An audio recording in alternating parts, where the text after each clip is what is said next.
con un ritual en la colonia Santa María la Ribera, también se dio la bienvenida a la primavera. Decenas de personas se reunieron este día en el kiosco de Santa María la Ribera para recibir el Año Nuevo a las 10:29 de la mañana. Celebramos lo que es el verdadero Año Nuevo, astronómicamente hablando. Esto no es de creencia, es un hecho geológico, ¿no? Y nos reunimos para pedir por este año salud, belleza, tranquilidad, que se le calle la boca a Trump.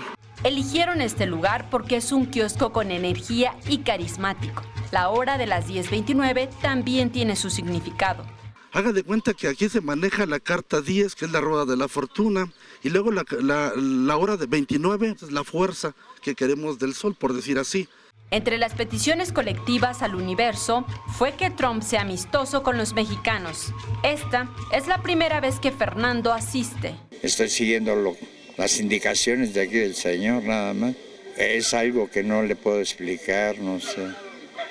Cierta sensación, paz interior.